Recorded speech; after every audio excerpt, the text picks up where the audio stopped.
अन्याः This call is now being recorded. तत्र भवतां वर्तते स्वागतम् अस्यां कक्षायां मध्ये कदाचित् इंटरनेट व्यवस्था अभावात् व्यवधानं भवति स्म यः अतः अद्य कक्षा प्रारभ्यते। मम ध्वनिः श्रूयते वा? श्रूयते।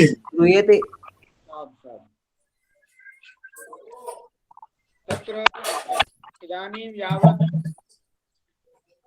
यत् किमपि परिश्रमं विहितं व्याकरण विषयकं भगवान श्रीरामः अपि संप्राप्तः, हरिः अपि संप्राप्तः, किन्तु सखा इदानीं सखा संप्राप्यते वर्तते सखि शब्दः।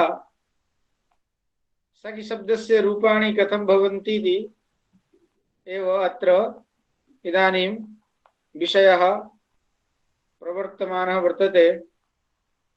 सखि शब्दात् प्रथमैकवचने सुविभक्तौ सत्यां सखि सु एषा अवस्था जाता,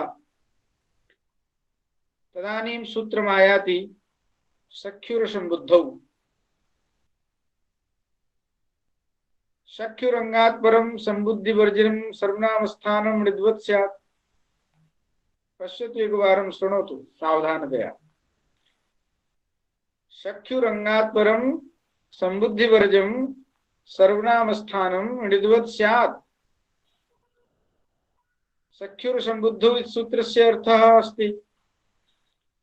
क्या अर्थ है कि सखी इस अंग से परे संबुद्धि भिन्न सर्वनाम स्थान हो तो वह निजवद हो जाता है। तो सुविभक्ति लेके आए आप, तो सुविभक्ति पर रहते सु को हम निजमान लेंगे तो आगे भी एक सूत्र आता है अचोणिति अजंतांग से वृद्धि स्यात् इतणित जो प्रत्यय परे। खी में जो ई है उसको आई वृद्धि कर दीजिए, सखई बन जाएगा। अब सखई शब्द से सखई शब्द है और उधर सुप्रत्यय है, तो अब क्या होगा? इसलिए अभी तक आपने जो सखी शब्द के बारे में समझा वह केवल सूत्र का अर्थ है, इसलिए प्रयोग में प्रवृत्त हो रहा है, इसलिए हमने प्रवृत्त करके आपको दिखाया, परंतु ऐसा होता नहीं है। सखी शब्द से जब सुव्यक्ति लाई जाती है तो सखी सु बन जाता है। सख्युर संबुद्धौ सूत्र भी प्राप्त है और अनंगसौ सूत्र है जो केवल सुव्यक्ति में ही प्रवृत्त होता है। विशेष सूत्र है प्रथमिक वचन जो सुव्यक्ति है उसमें ही प्रवृत्त होता है, इसी के लिए ही स्पेशल सूत्र बनाया गया है भगवान पाणिनि के द्वारा। अतः सख्युर संबुद्धौ सूत्र भी प्राप्त है और यहीं पर अनंगसौ सूत्र भी आता है। सख्युरंगस्य अनंगादेशः स्यात् असंबुद्धौ सौ। संबुद्धि भिन्न सु पर में हो अर्थात प्रथमा का एक वचन पर में हो तो सखी इस अंग से परे जो सुव्यक्ति हो तो सखी इस अंग को अनंगादेश होता है। और सख्युर संबुद्धौ सूत्र जो है वह णिद्वत् भाव भी प्राप्त करता है। तो दोनों ही सूत्र हैं। तो सख्युर संबुद्धौ सूत्र द्विवचन में और बहुवचन में चरितार्थ है, द्वितीया के एक वचन और द्विवचन तक चरितार्थ है, परंतु अनंगसौ सूत्र कुत्रा भी चरितार्थ नहीं होगा। वह केवल प्रथमिक वचन सुविभक्ति में ही चरितार्थ होता है। इसलिए यह सूत्र जो है यहाँ पर अपवाद सूत्र बन जाएगा। किसका? सख्युर संबुद्धौ सूत्र का। ये बातें आपको ग्रंथ में कहीं नहीं मिलेंगी। यह केवल हम और आप बैठते हैं, अध्ययन अध्यापन करते करते अनुभव बढ़ जाता है तो वो बातें सहज स्वाभाविक रूप से सामने आती है। अष्टाध्यायी का क्रम यदि देखेंगे आप तो 7-1-93 7वें अध्याय के पहले पाद का 93तमं सूत्रम वर्तते 93वां सूत्र है सख्युर संबुद्धौ, वो अनंगसौ। और सख्युर संबुद्धौ सूत्र जो है वह 7 1 92, अर्थात एक सूत्र पहले, सख्युर संबुद्धौ सूत्र पहले आता है अष्टाध्यायी के क्रम के अनुसार, और बाद में आता है अनंगसौ। तो मैंने आपको बताया था पाणिनि की शैली है, पहले वो सामान्य सूत्र बनाते हैं प्रयोगों की सिद्धि के लिए, और फिर उसका विशेष सूत्र बना देते हैं विशेष प्रयोगों की सिद्धि के लिए, अपवाद सूत्र बनाते हैं। तो यह जो अनंगसौ सूत्र है वह सख्युर संबुद्धौ सूत्र का अपवाद सूत्र है, अर्थात अनंगसौ सूत्र जहां प्रवृत्त होगा वहां सख्युर संबुद्धौ सूत्र की अवश्य प्राप्ति रहेगी। ये न प्राप्ते यो विधिरारभ्यते स तस्य बाधको भवति, अपवादो वा भवति। इसलिए ये थोड़ा सा अपवाद्य अपवादक भाव आपको बतलाना था, इसलिए हमने जानबूझ करके सबसे पहले सख्युर संबुद्धौ सूत्र और अचोणित सूत्र की चर्चा हमने की। खैर, अब जो प्रक्रिया है शब्द सिद्धि है, अष्टाध्यायी का क्रम अपनी जगह पर है, पर शब्द सिद्धि की प्रक्रिया करेंगे तो भले ही यह सूत्र अनंगसौ सूत्र सख्युर संबुद्धौ के बाद में आता है, और अष्टाध्यायी के क्रम से देखा जाए तो इस अनंगसौ सूत्र में सख्युर संबुद्धौ सूत्र की अनुवृत्ति आती है और अंगस्य का अधिकार चल रहा हुआ है। अनंग इति प्रथमिक वचनांतम, सौ इति सप्तम एक वचनांतम। सौ से यहां पर सप्तमी का बहुवचन सु मत ले लेना, प्रथमा का एक वचन सु, वहां पर भी सौ यह रूप बनता है, और सप्तमी का बहुवचन जो सु है प की संज्ञा हो जाती है, सु बचता है, तो वहां पर भी सप्तमी के वचन में सौ यही रूप बनेगा। तो यहाँ पर कौन सा सु लिया जाए, तो आप यहाँ प्रथमिक वचन सु ही लेना। क्यों? क्योंकि इस सूत्र में सख्युर संबुद्धौ सूत्र की अनुवृत्ति आती है और वहां असंबुद्धौ लिखा हुआ है। असंबुद्धौ का मतलब है संबुद्धि भिन्न। तो संबुद्धि संज्ञा किसकी होती है? प्रथमा के एक वचन की ही होती है। उससे भिन्न जो होगा वह प्रथमा का एक वचन ही होगा। संबुद्धि से भिन्न जो सु लिया जाएगा वह, क्योंकि एक वचनम संबुद्धि, संबुद्धि में एक वचन की ही संबुद्धि संज्ञा होती है, और सख्युर संबुद्धौ की अनुवृत्ति आ रही है। संबुद्धि भिन्न सु पर में हो तो संबुद्धि भिन्न सु जो होगा वो प्रथमा का एक वचन ही होगा, सप्तमी का बहुवचन नहीं होगा। इसलिए यहां पर सौ पद से आप सप्तमी का बहुवचन सु मत ले लेना, अपितु प्रथमा का एक वचन जो सु है वही यहां लिया जाएगा।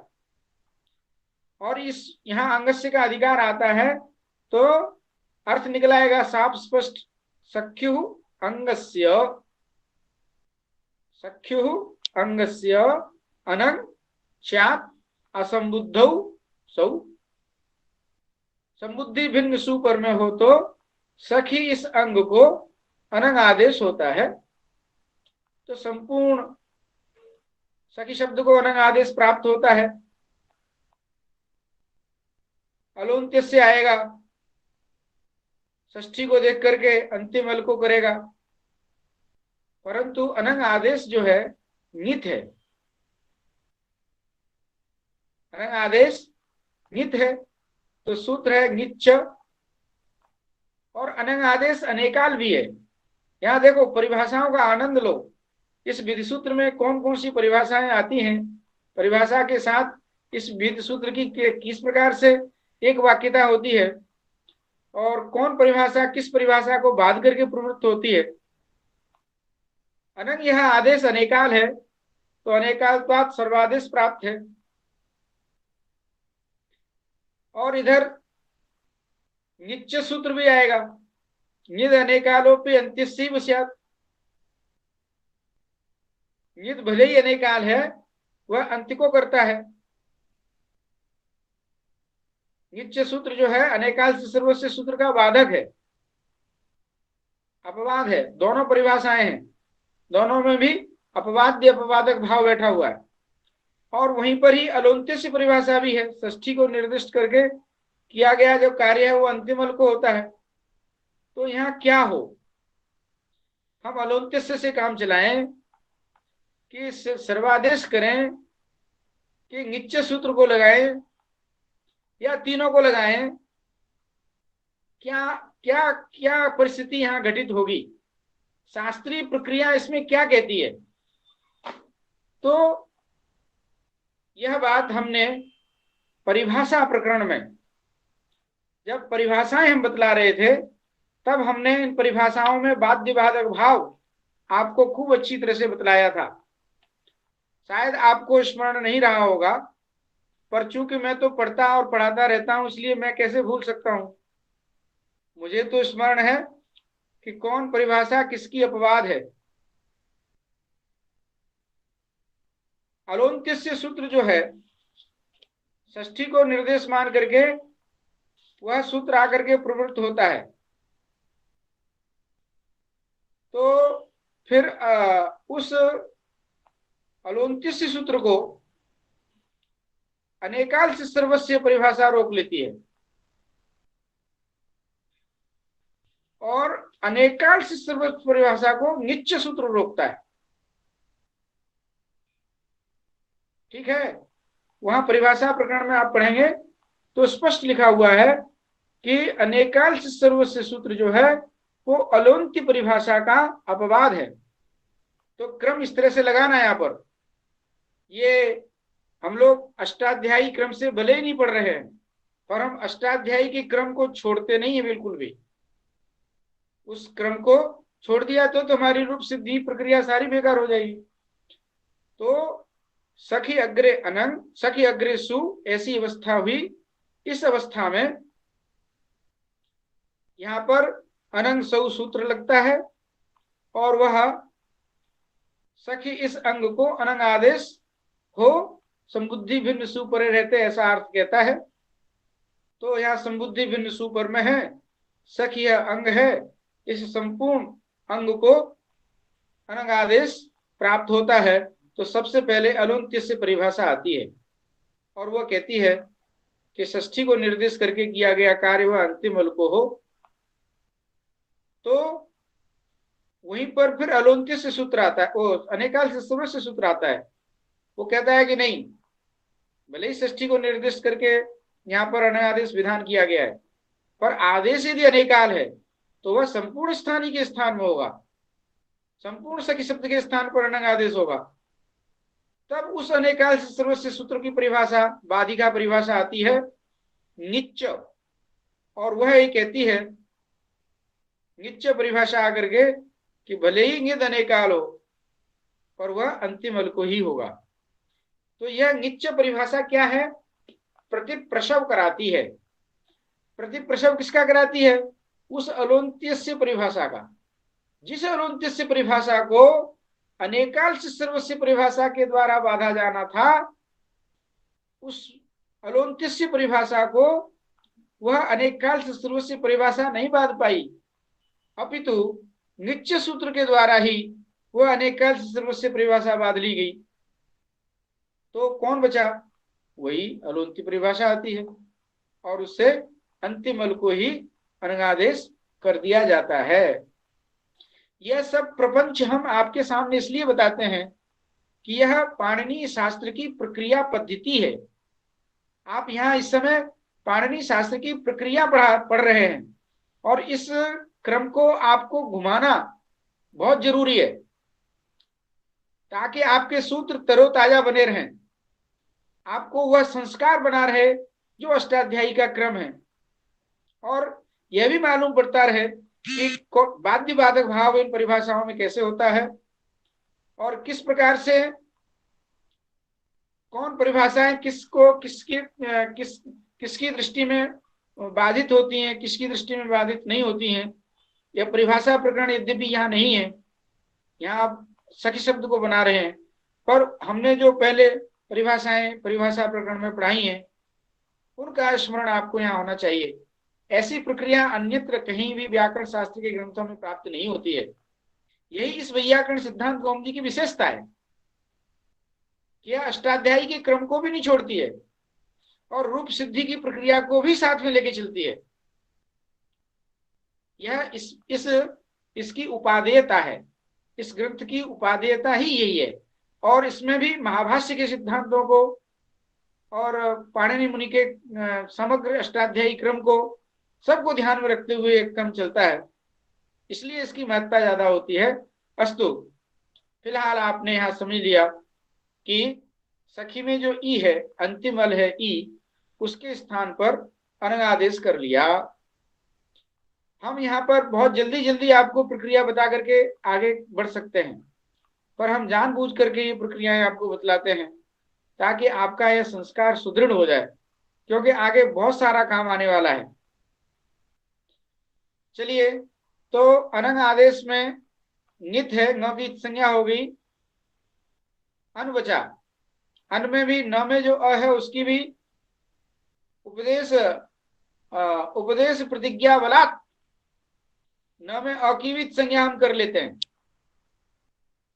तो हम अन, यह हलंत अन आदेश ई के स्थान पर होगा। अंतिम अल है ई के स्थान पर हो जाएगा। तो सख अन, सखन, क्या स्थिति बनेगी? सखन, हलंत सखन शब्द है और सु व्यक्ति पर में है, सु में की संज्ञा होगी, स बचा। तो इस तरह से हमने देखा यहां पर अनंग सौ सूत्र के द्वारा निश्चय इस सूत्र की सहायता से अलोन्ति इस परिभाषा के प्रति प्रसव से हमने यहां अनंग आदेश करके सखन सु ऐसी स्थिति बना ली। अब यहां पर आगे सूत्र आता है, एक संज्ञा सूत्र आ रहा है, अलोन्त्यात् पूर्व उपधा। ये उपधा संज्ञा करने वाला सूत्र है। उपसमीपे दधाति इति उपधा, यदि इसका व्युत्पत्ति लभ्य अर्थ लिया जाए, माने पास में जो धारण करता हो उसे उपधा कहते हैं, ऐसा कुछ हम शाब्दिक अर्थ निकाल सकते हैं। दधाति इति धा। अस्तु, पर यहां उपधा शब्द यहां पारिभाषिक शब्द है और इसके लिए उपधा संज्ञा, यह जो नाम दिया गया, उपधा नाम दिया गया, वह उपधा नाम करने वाला सूत्र है अलोन्त्यात् पूर्व उपधा। अलो अलह इति पंचम्यक वचनान्तम, अन्त्यात् इति पंचम्यक वचनान्तम, पूर्वः इति प्रथमिक वचनान्तम, उपधा इत्यपि प्रथमिक वचनान्तम। आहत्य चतुर्पदात्मकम इदं सूत्रम वर्तते। अब यह संज्ञा सूत्र है, उपधा संज्ञा करता है। अन्त्यात् अलह पूर्वः सूत्र का यदि अर्थ लगाएंगे आप, तो अंत्यात में जो पंचमी है वह दिग्योग में पंचमी मान लो, तो परह अंत्यात पूर्व शब्द है यहाँ पर, पूर्व, अंत्यात पूर्वः अल, अंतिम अल है, अंतिम को भी हम अल ही लेंगे। अंत्यादलः पूर्वः, तो जो पूर्व है वह भी अल ही लिया जाएगा। अंत्य अल से पूर्व, तो जो पूर्व है वो क्या है? पूर्व तो बहुत कुछ हो सकता है। अंतिम अल से पूर्व उसकी उपधा संज्ञा होती है, तो पूर्व में क्या लिया जाए? तो कहा कि अंतिम में जब अल लिया जा रहा है तो पूर्व में भी अल ही लिया जाएगा। अल शब्द वर्ण का पर्यायवाची है। अंतिम वर्ण से पूर्व वर्ण की उपधा संज्ञा होती है, इसलिए पूर्व में भी हम किसी समुदाय विशेष की उपधा संज्ञा नहीं करेंगे, अपितु अंत्य अल से पूर्व वर्ण, अंतिम में अंतिम अल लिया जा रहा है। अल शब्द जो है वर्ण का पर्यायवाची है, तो पूर्व वाला भी वर्ण ही लिया जाएगा। इसलिए दीक्षित जी ने वृत्ति इस प्रकार की लिखी कि अंत्यादलः पूर्वः वर्णः, यहाँ वर्ण शब्द जो है किसी से अनुवृत्त होकर के नहीं आता है, अपितु अर्थतः ये अर्थ निकलता है। तो पूर्वः वर्णः उपधा संज्ञा भवति, उपधा संज्ञा यस्य सः उपधा संज्ञा, सः पूर्वः वर्णः उपधा संज्ञा भवति। अब आपके सामने सखन है, सखन में अंतिम वर्ण कौन है? अंतिम अल कौन है? न है। उससे पूर्व वर्ण कौन है? तो अ है, अन का अकार, वह अकार यहाँ उपधा संज्ञक हो जाएगा। अब इस उपधा संज्ञा पर बहुत सारा शास्त्रार्थ आता है। यहाँ पूर्व वर्ण ही क्यों लिया जाए? तो शिष्ट इत्यादि प्रयोग आते हैं, सास इदंग हलो है, वो बहुत सारी बातें महाभाष्यकार करते हैं, टीकाकार भी करते हैं। तो अभी आप इतना समझिए, क्योंकि बहुत फिर विषय क्लिष्ट होता चला जाएगा, हम शाखाओं पर शाखाएं चलाएंगे तो। और आपकी जिज्ञासाएं होंगी तो हम जरूर बोलेंगे, जरूर बताएंगे। फिलहाल आप ये मान लो कि सखन इस प्रकृति में नकारात पूर्व जो आकार है, खकारोत्तरवर्ती आकार है, उस आकार की संज्ञा, उस आकार की उपधा संज्ञा हो जाएगी। उपधा संज्ञा हो गई। अब उपधा संज्ञा मान करके हम काम करने वाले हैं। वह काम करने वाला जो सूत्र है, पहले ये संज्ञाएं बनाते हैं और संज्ञाओं के आधार पर फिर उनसे काम करते हैं। लोक में भी यही देखा जाता है, माता पिता बच्चों का नाम डाल देते हैं, गुरु सब माता पिता बच्चे गुरु जो भी होते हैं वो नाम डाल दिया जाता है, फिर उस नाम से ही व्यवहार करते हैं उसका। तो ऐसे ही व्याकरण में भी यही है, ये लोक के ऊपर आधारित है व्याकरण, बड़ा वैज्ञानिक है, बड़ा व्यावहारिक है, व्यवहार में देखा जाता है। तो पहले उपधा संज्ञा कर ली, अब उपधा नाम से कुछ काम करेंगे। वह काम करने वाला सूत्र आ रहा है सर्वनाम स्थाने चासम बुद्धौ। अब यहां पर देखिए, सर्वनाम स्थाने चासम बुद्धौ सूत्र में नोपधाया सूत्र की अनुवृत्ति आती है। नोपधाया में जो न है उससे नान्त अर्थ निकालते हैं, तद विधि करते हैं। अंगस्य का यहाँ अधिकार आ रहा है, नान्तस्य अंगस्य, ऐसा अंगस्य का अधिकार आने के कारण वहां अवयव षष्ठ्यंत मान करके वह तद विधि करते हैं।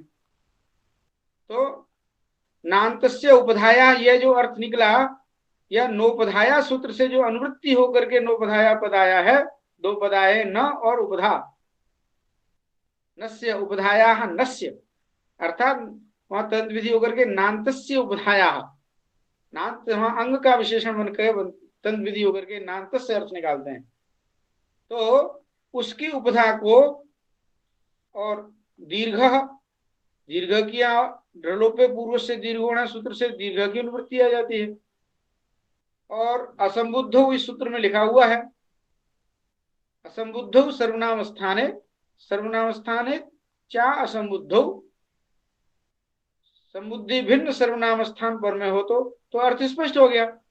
जो अर्थ मूल में दीक्षित जी ने लिखा है, ग्रंथकार लिखते हैं कि नान्तस्य उपधाया दीर्घ स्यात् असंबुद्धौ सर्वनाम स्थाने। हम यहाँ यही नहीं करते हैं, केवल सूत्र का स्वरूप बतलाते हैं, फिर सूत्र के द्वारा जो अर्थ निकलता है, तो अर्थ कैसे निकलता है, कौन कौन से पद यहाँ अनुवृत्त होकर के आते हैं, कौन विशेष्य बनता है, कौन विशेषण बनता है, इन सारी प्रक्रियाओं को बना करके फिर हम सिद्धांत कौमुदी के द्वारा जो वृत्ति लिखी गई है उसको हम समझते हैं। वह अर्थ कैसे निकलता है, यह समझना और समझाना, ये भी पाणिनि प्रक्रिया अष्टाध्यायी के ऊपर ही आश्रित है। कहाँ से अनुवृत्ति आती है, कौन सूत्र है, किस पद की अनुवृत्ति आती है, कैसे तंत्र विधि होती है, इन सब चीजों को भी आपको इस क्लास में ये समझ लेना चाहिए। ये सारा प्रक्रिया का विषय है, ये प्रक्रिया ग्रंथ है। किसकी प्रक्रिया? शब्दों के रूपों की प्रक्रिया, रूप सिद्धि प्रक्रिया। तो अब आपने देखा उपधा संज्ञा आपको मालूम पड़ गई थी, इस सखन में खकारोत्तरवर्ती जो आकार है वह उपधा संज्ञक है, और उस उपधा को दीर्घ होता है नांत की उपधा को दीर्घ होता है। सखन शब्द नांत है और अंग भी है। नांत से अंग से उपधाया, उपधा कौन होगा? अंतिम वर्ण है न, उससे पूर्व वर्ण है अ। अंत्यादला पूर्व वर्ण उपधा संज्ञा से, अभी आपने उपधा संज्ञा की है, तो उस उपधा संज्ञक को दीर्घ हो, नांत की उपधा को दीर्घ हो, संबुद्धि भिन्न सर्वनाम स्थान पर में हो तो। अब यहाँ सु है, सु है, संबुद्धि भिन्न भी है और सर्वनाम स्थान है। स्वादिस्व सर्वनाम स्थान है, सूत्र से इसकी सर्वनाम स्थान संज्ञा होती है। ठीक है, स्वादिस्व सर्वनाम स्थान से नहीं, सुड नपुंसक से स्वादि पंचवचनानि सर्वनाम स्थान संज्ञानि स्युः। ये सब बातें ध्यान में रखनी है। तो यहाँ सु सर्वनाम स्थान संज्ञक है और वह सु कैसा है? संबुद्धि भिन्न है, तो नांत की उपधा को दीर्घ हो जाएगा, तो सखान, क्या स्थिति बनेगी? सखान अग्रे स, सु में कित संज्ञा होगी? स बचा। अब आगे चलिए, फिर संज्ञा कर लीजिए। यदा कार्यम तदा संज्ञा, एक फिर सूत्र आ रहा है, संज्ञा सूत्र, अपृक्त एकाल प्रत्यय। अपृक्त एकाल प्रत्यय, ये अपृक्त संज्ञा करने वाला सूत्र है। तो अपृक्त इति प्रथमिक वचनांतम, एकाल इति द्वितीयं पदं वर्तते प्रथमिक वचनांतम, प्रत्ययः इति तृतीयं पदं वर्तते। और एकाल में हम समास करते हैं एकश्चासौ अल्च, और यह जो एक शब्द है वह असहायवाची है। एके मुख्यान्य केवलाः, ये अमरकोश में लिखा हुआ है। तो अमरकोश की भी बात यहाँ आ रही है। तो एकाल प्रत्ययः, एकः अल यस्मिन् प्रत्यय, जिस प्रत्यय में एक ही अल प्रत्यय, अर्थात अब यहाँ बहुब्रीहि समास बाद में प्रत्यय के साथ जोड़ेंगे तो इस तरह से हम कर सकते हैं। पहले तो आपने कर्मधारय किया, एक अल रूप प्रत्यय, ऐसा भी अर्थ करते हैं, या एक अल रूप जो प्रत्यय, एक अलात्मक प्रत्यय, अर्थात ऐसा प्रत्यय जिसमें एक ही अल हो, तो वह प्रत्यय सह अपृक्त संज्ञा स्यात्, उसकी अपृक्त संज्ञा हो जाती है। तो अब यहां सु में उ की संज्ञा हो गई, स बचा, तो स जो है ये अपृक्त संज्ञा है, इसकी अपृक्त संज्ञा हो जाएगी अपृक्त एकाल प्रत्यय। अच्छा, अब हमने संज्ञा कर ली, अब संज्ञा के बाद कुछ न कुछ काम करना है। संज्ञा करने के बाद जैसे उपधा संज्ञा की, तो उसके बाद हमने काम किया क्या? उपधा को दीर्घ कर लिया। ऐसे ही अपृक्त एकाल प्रत्यय के द्वारा हमने पहले अपृक्त संज्ञा को समझा, अब इस अपृक्त संज्ञा को मान करके कुछ काम करना है। तो वह काम करने वाला सूत्र आ रहा है, हल ज्ञाभ्यो दीर्घात श्रुतिश्च प्रकृतम हल। यह सूत्र अच्छी तरह से समझ लीजिए। हल इति प्रथमिक वचनांतम, इस सूत्र में हल पद दो बार दिया गया है। प्रारंभ में भी हल पद है और अंतिम में भी हल पद है। एक ही हल पद दो दो बार कहा गया है, तो इसका विषय भी अलग अलग है।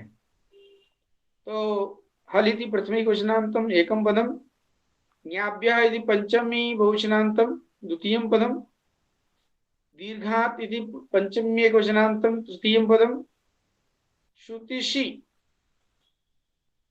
अपृक्तम श्रुतिस्य पृक्तम इति चतुर्थं पदम, और हल इति पंचमं पदम। यह पंचपदात्मक सूत्र हो गया। अब यहां पर देखिए, इन 5 पदों से ही हम इस सूत्र का अर्थ समझेंगे। कैसे समझेंगे? तो हलच, नीच, आपच, हल्न्याभ्यः, ये जो पंचमी बहुवचनांत पद है, हल्न्याभ्यः, यहाँ पर हलच, नीच, आपच यदि हल्न्याभ्यः, हल्न्यापः, और फिर वो तेभ्य हल्न्याभ्य, ऐसा करके हम यहाँ द्वंद्व समास करेंगे। यहाँ पंचमी जो है दिग योग में पंचमी है, इसलिए दिग्वाची परम इस पद का हम अध्याय कर लेंगे, तो अर्थ निकलेगा हल्न्याभ्य परम, ये अर्थ निकल आया, हल्न्याभ्य परम।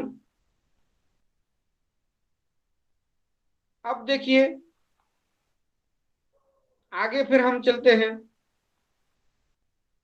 यहाँ दीर्घात पद है, दीर्घात पद भी पंचम्य वचनांत है, और दीर्घ जो है वो हल्का विशेषण हो नहीं सकता, ठीक है, दीर्घ नी होगा या फिर आप होगा। तो हल का अन्वय जो समासिक देश जो नी और आप है, उस नी और आप के साथ ही दीर्घात को जोड़ेंगे, हल के साथ नहीं जोड़ेंगे दीर्घात को, क्योंकि हल दीर्घ नहीं हुआ करता, दीर्घ होगा तो यहाँ पर क्या है, नी है और आप है। इस तरह से हम तत्सामर्थ्यात हम इस प्रकार का अर्थ करेंगे। तो हल्न्याभ्यः परम अपृक्त संयम स्यात्, अपृक्तम पद है और हल ये प्रथमिक वचनांत है, उसके साथ जोड़ देंगे तद अपृक्त संयम स्यात्। इस तरह से हम, अच्छा सुतिसी और अपृक्तम है, तो सुतिसी में जो कहा समाहार द्वंद्व करिए, सुच तीच सीच इति सुतिसी, इस तरह से हम जो है, और इनका जो अपृक्त, यहां पर भी अपृक्त के साथ उसको समास करिए, फिर समास करके फिर यण संधि करके सुतिस्य प्रक्तम बना लीजिए, और उसको हल के साथ अन्वित करिए। समानाधिकरण का अन्वय समानाधिकरण के साथ होता है, अपृक्तम भी प्रथमिक विषनांत है और हल भी प्रथमिक विषनांत है, तो अब निकलेगा अर्थ सीधा। गुरुजी मान लीजिए जो हॉल है, ई है, आप है, ये तीन है, और सूती सी तीन है, तो जथासम का मनोदेश क्यों नहीं होगा? हाँ, यहाँ नहीं लगेगा ना मान लीजिए हॉल के लिए सु, और मान लीजिए ई के लिए ती, और मान लीजिए आपके लिए, तो बात जो रहेगी वो हो जाए, ऐसा ऐसा। यहाँ कोई स्थान्यादेश भाव नहीं है। अच्छा, हाँ, इस प्रकार का जहाँ भाव होता है वहां झांसी मुंडे से समानाम लगता है, ऐसा कुछ यहाँ है नहीं, तीनों ही प्रकृति ही है।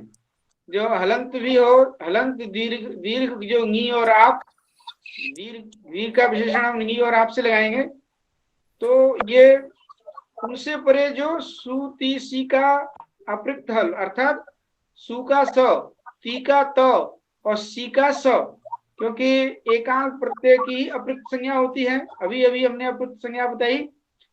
तो यह जो सूती सी है वह स त श ऐसा है वास्तव में, तो अपृक्त रूप है, अपृक्त जो हल है। तो इस तरह से हम, और यहाँ लोपा की अनुवृत्ति आती है, लोपा पद जो है हम कर्म साधन करते हैं, लुप्यते इति लोपः, इस तरह से कर्म साधन बना करके हम ऐसा अर्थ निकालते हैं कि तात्परो लंतात्परम दीर्घो यो ज्ञापो दंताच्च परम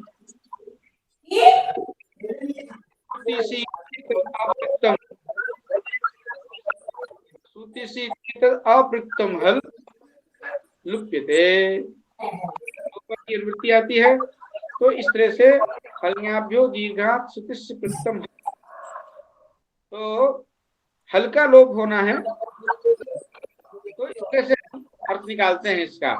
अब यहाँ सखन शब्द, सखान शब्द है, स की संज्ञा हो चुकी है, स बचा हुआ है, अब सखान में इस सूत्र का अर्थ घटाइए कि हलंत से परे है कि नी और दीर्घ जो नी है उससे परे है।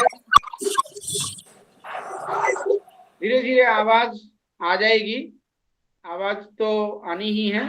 नहीं कई आगे कई जी, वो भट्टाचार्य गुरु जी का माइक ऑन था, इस वजह से खराब आ रही थी, अब नहीं आएगी।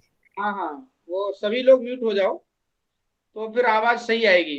जहां अनम्यूट होते ही फिर आवाज गूंजने लगती है। तो कहने का मतलब ये हुआ कि सखान अग्रे स।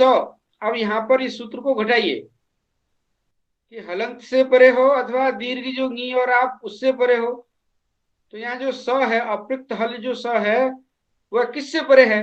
तो कहा हलंत से परे है। सखान में न हलंत है, तो हलंत से परे जो अपृक्त हल उसका लोप होता है, अथवा दीर्घ जो नी अर्थात न्यंत, दीर्घ न्यंत से परे, और दीर्घ जो आप आवंत से परे। तो इस तरह से अर्थ हम निकालते हैं। या तो हलंत से परे अपृक्त हल होगा तो उसका लोप होगा, या फिर दीर्घ जो नी है तदंत से परे यदि अपृक्त हल होगा तो उसका लोप होगा, और यदि दीर्घ जो आप है उससे परे यदि अपृक्त हल होगा तो उसका लोप होगा। अब तीनों स्थितियों में यहाँ कौन सी स्थिति है? तो यहाँ पर हलंत से परे होने के कारण उस स का लोप हो जाएगा। तो बचेगा क्या? सखान।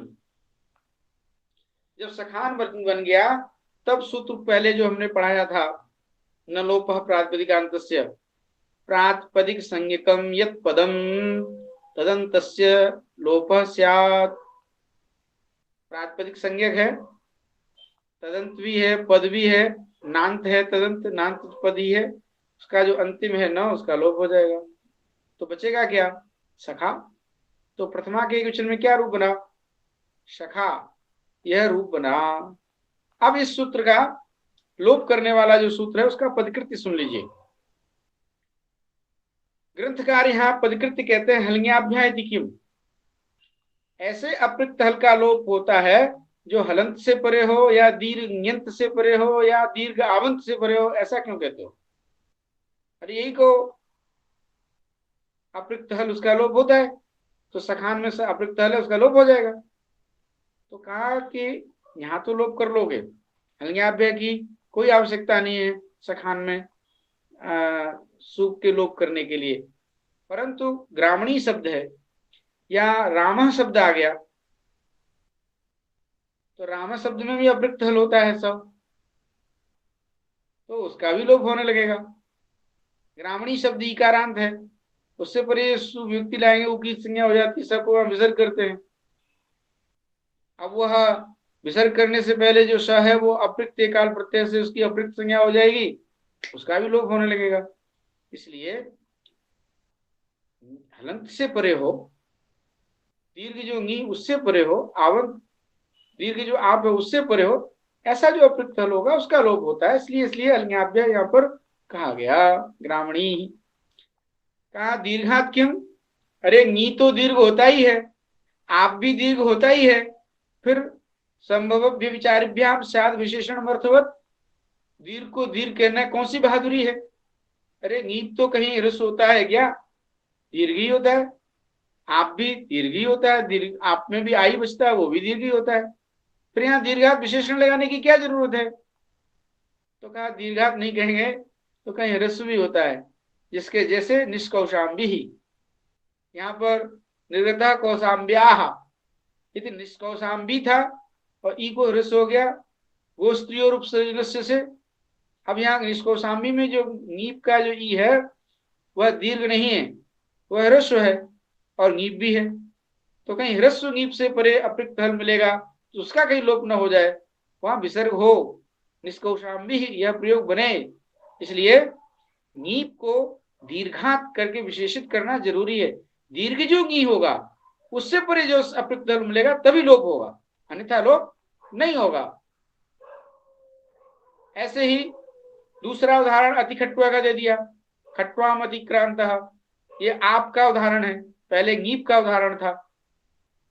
आपका जो आ है वह भी ह्रस्व हो जाता है, वही गोष्ठी रूप से यहाँ भी ह्रस्व हो गया आ को। तो यहाँ पर ह्रस्व से परे, ह्रस्व जो आप है उससे परे यहाँ स अपृक्त हल मिल जाएगा, तो यहाँ भी लोप होने लगेगा। और जब दीर्घ विशेषण लगा देंगे तो यहाँ लोप नहीं होगा। अतः यहाँ पर दीर्घात कहा। तो कहा ठीक है, श्रुति सी कहने की क्या जरूरत थी? अरे सु में उ की संज्ञा होती है तो स बचता ही है।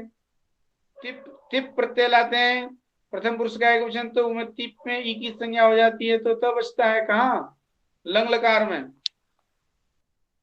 इतश्च सूत्र है एक, इतश्च, उससे ई का लोप हो जाता है, तो वहां भी त ही बचेगा। तो वो अपने आप ही वहां अपृक्त होंगे। अपृक्त काल प्रत्यय से अपृक्त शब्द का प्रयोग कर देने से ही इनका ग्रहण हो जाएगा। इनको स्वयं कंठता इनका ग्रहण करने की क्या जरूरत है कि इन्हीं का ही लोप हो? अगर कोई भी अपृक्त होगा सबका लोप होने लगेगा। तो वही अवैध शीत में कहीं अपृक्त तकार का लोप न हो जाए, या सिच का जो सकार होता है उसका लोप न हो जाए। यहाँ अवैध शीत में ये लुंग लकार का रूप है, तो यहाँ सिच का सकार आता है, सिच होता है, और सिच में से इच चला जाता है, स बचता है, वह अपृक्त है। उस अपृक्त हल का कहीं लोप न हो जाए।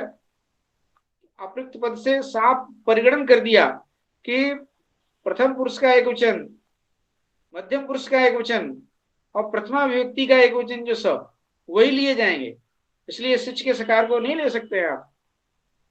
वही लिख रहे हैं आगे, टिपा कहते हैं इसमें क्या गमक है, क्यों नहीं ले सकते? सिच के सकार को क्यों नहीं ले सकते? तो कहा टिपा सहिचरितस्य शिपो ग्रहणात् सिचो ग्रहणम नास्ति।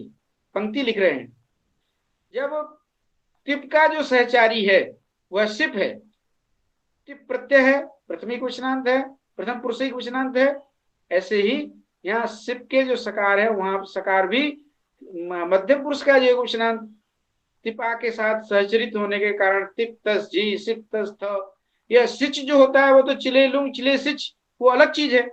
उसके साथ टिप और सिप के साथ वहां जो सकार लिया जाएगा वो सिप का सकार ही लिया जाएगा, सिच का सकार इसलिए नहीं लिया जाएगा क्योंकि वह सहचरित नहीं है, साचर्य उसमें नहीं है। प्रत्यय साचर्यम च प्रत्ययत्वेन न तो विकरणत्वेन।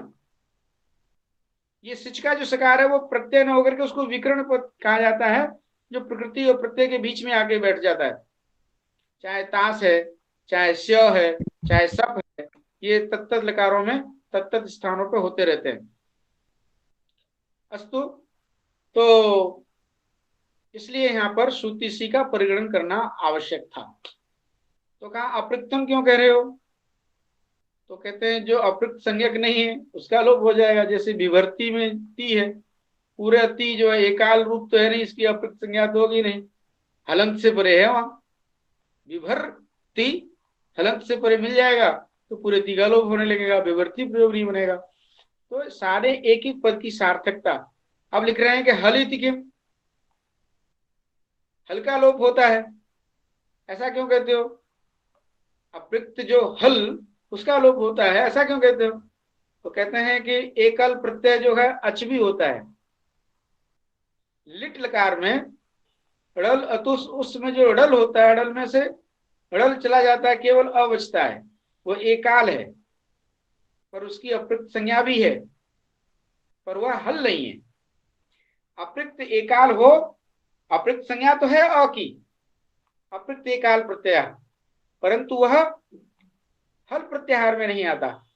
हल होना जरूरी है, इसलिए विभेद, बभूव, लिलेख, बहुत सारे लिट प्रकार के प्रयोग होते हैं, उनमें कहीं अ का लोप न हो जाए, नहीं तो हल नहीं कहेंगे, केवल ये कहेंगे अपृक्त का लोप हो। तो अपृक्त तो अच भी है, तो उसका कहीं लोप न हो जाए, इसलिए हल कहना जरूरी है। तो कहा ठीक है, दो हल हैं इसमें, पहला हल क्यों ग्रहण किया है?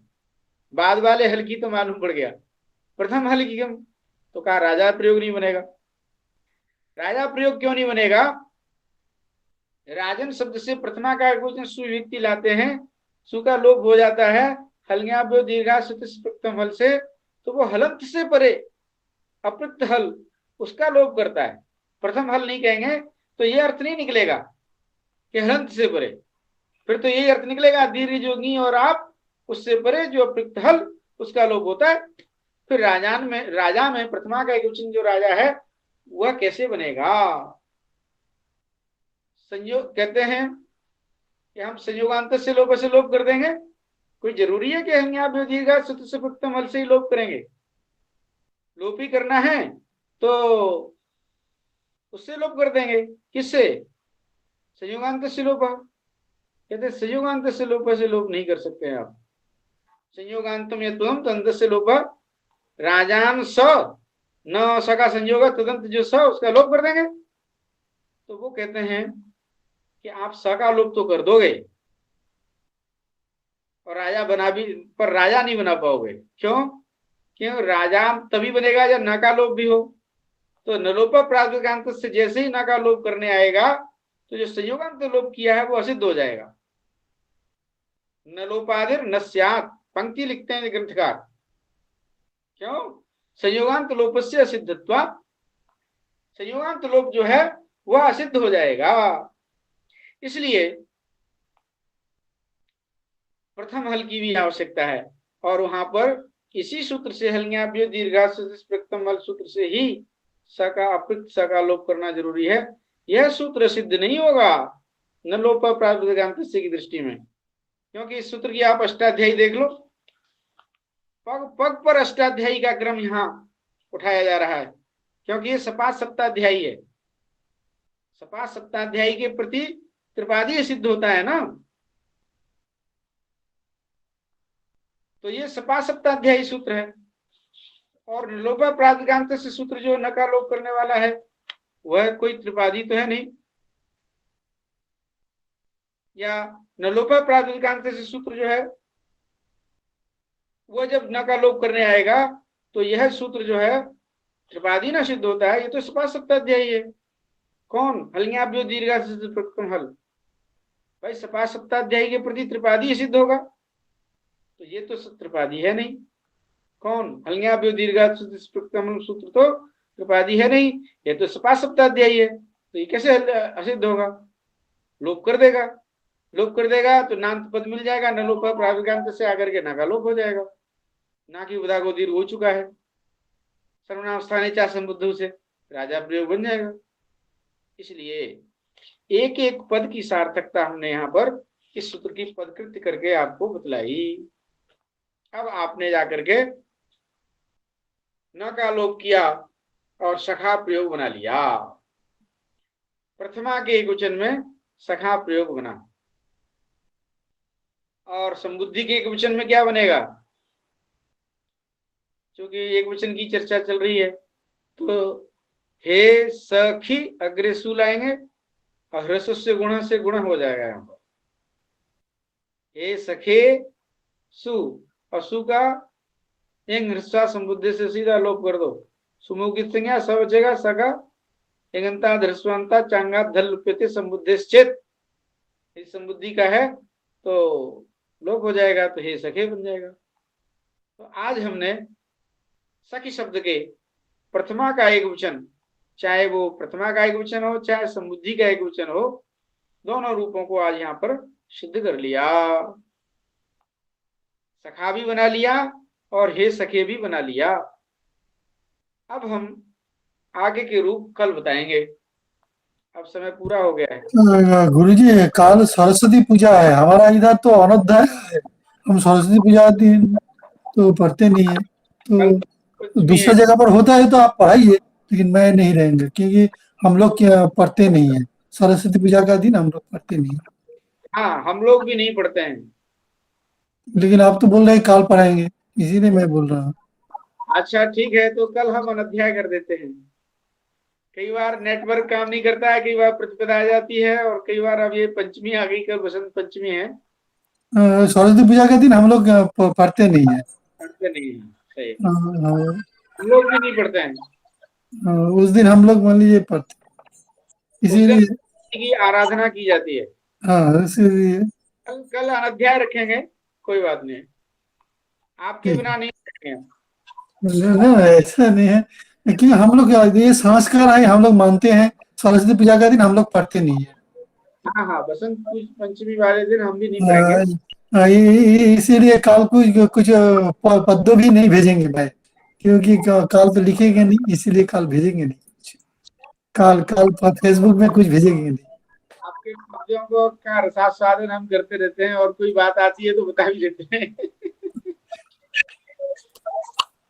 ठीक है, सभी का कोई प्रश्न हो तो अभी पूछ सकते हैं, जुड़े हुए हैं जो। आप इसमें किसी को प्रश्न हो रहा है? आज भूपेंद्र जी बहुत दिनों बाद जुड़े हैं। जी गुरु जी प्रणाम। हाँ जय हो। बीच में गुरु जी मेरा स्वास्थ्य थोड़ा असममित हो गया था बीच में, तो इस वजह से मैं बीच में नहीं जुड़ पा रहा था, और कई दिन नेटवर्क प्रॉब्लम रही यहाँ पे। मैं यहाँ देख रहा हूँ शिखा अग्निहोत्री जी भी जुड़ी हुई है। शिखा जी जुड़ी हुई है क्या? मेरी आवाज सुन रही हैं आप? सर जी सर सुन रहे हैं। हाँ हाँ हाँ। जी कैसा पाठ? हम हिंदी में ही पढ़ाते हैं, आप भी जुड़ते हैं तो अच्छा है। जी सर बिल्कुल, आज हमने पहली बार सुना है आपको, और आगे भी आपको सुनने की इच्छा है।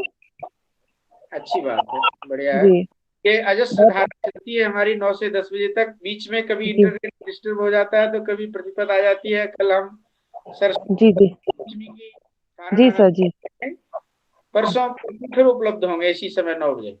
जी सर। हमारा हमारा इधर तो सरस्वती पूजा में छुट्टी भी रहती है, विद्यालय बंद रहता है। हाँ, हाँ। ये काशी की परंपरा है, काशी की यही परंपरा है। काशी में भी आज कल के दिन सरस्वती पूजन होगा और भगवती की आराधना। हमारा इधर तो हर विद्यालय छुट्टी है, कोई विद्यालय में सरस्वती पूजा होता है वो पढ़ता नहीं है। हम लोग बिल्कुल बिल्कुल। ठीक है, आप सभी को बहुत बहुत नमस्कार। गुरु जी, मिलेंगे 9 बजे। गुरु जी एक, हाँ बोलिए। हाँ नमस्ते गुरु जी। हाँ जय हो। हाँ गुरु जी, थोड़ा सा हटके प्रश्न है, पर है वो व्याकरण का ही, वो मुझे पूछना था।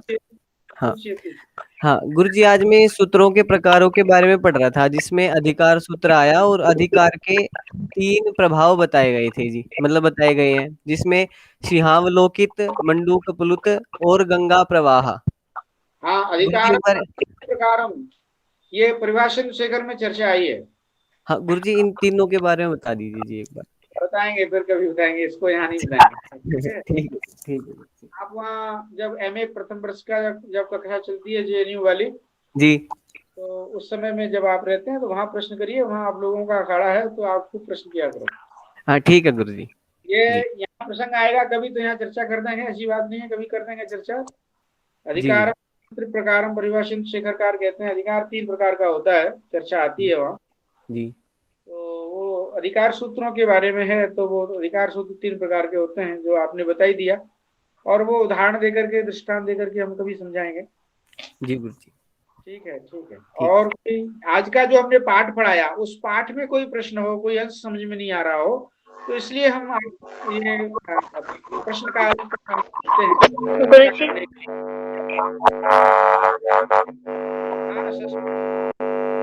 हेलो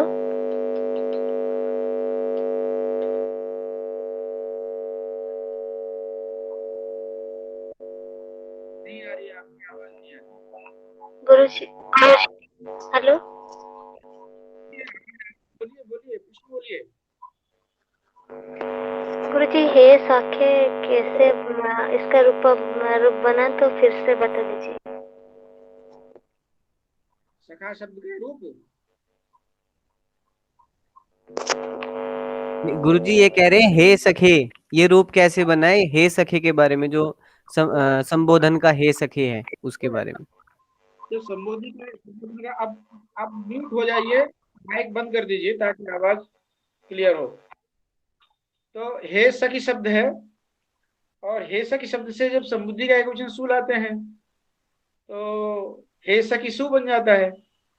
और ऐसी अवस्था में ही रसस्य गुणा सूत्र है, हे हरे बनाते हैं जैसे, ऐसे ही ह्रस्व को ह्रस्वांत अंगस्य गुण स्यात्, संबुद्धि परे हो तो ह्रस्वांत अंग को गुण हो जाता है।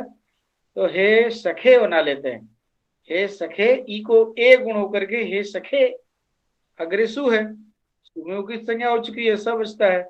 उसका एक ह्रस्वा संबुद्धे से एगंत से परे संबुद्धि का हल जो स है उसका लोप कर देते हैं, तो हे सखे बन जाता है। गुरुजी और एक बात है, मान लीजिए अधिकार 3 है ना 4 है गुरुजी? गो जूत सिंहदृष्टिश्च मुंडू को प्रतिरेव च गंगाजल प्रवाहश्च, तो 4 अधिकार 4 है ना? 3 है ना 4 है गुरुजी? वो अधिकार के बारे में, उसके बारे में चर्चा करेंगे। परिभाषण शेखरकार ने 3 प्रकार का ही कहा है। वो मैं जो कौलभ व्याकरण पढ़ा था, कौलभ व्याकरण में बोला है गो जूत सिंहदृष्टिश्च मुंडू को प्रतिरेव च गंगाजल प्रवाहश्च अधिकारश्च चतुर्विध, ये कौलभ व्याकरण में बोला है। हाँ, ये कलापी व्याकरण में 4 प्रकार है, गो जूत सिंहदृष्टिश्च मुंडू को प्रतिरेव च गंगाजल प्रवाहश्च अधिकारश्च चतुर्विध। हाँ, ये श्लोक लिख करके व्हाट्सएप पर भेजिएगा अभी तो कुछ समय बाद। ये कलापी व्याकरण में कहाँ कहा गया है, इसका संदर्भ हम प्रामाणिक संदर्भ देखना चाहते हैं। वो जो कौलभ व्याकरण का जो चतुष्टय वृत्ति है वो संधि प्रकरण में टीका में लिखा है। तो उस टीका का आप फोटो स्टेट करके, फोटो खींच के आप व्हाट्सएप करिए, एक बार हम उसको देखना चाहते हैं। अच्छा ठीक है। क्योंकि पाणिनि व्याकरण में अधिकार को 3 प्रकार का ही बतलाया है, तो हाँ एक बार उसकी समीक्षा कर लेंगे, देख लेंगे। ठीक है। ठीक। आप सभी को बहुत बहुत नमस्कार, शुभ रात्रि। शुभ रात्रि गुरु। नमस्कार गुरुजी। प्रणाम गुरुजी। प्रणाम गुरुजी। हाँ, स्वस्ति सर्वेभ्यः। शुभ रात्रि। शुभ रात्रि।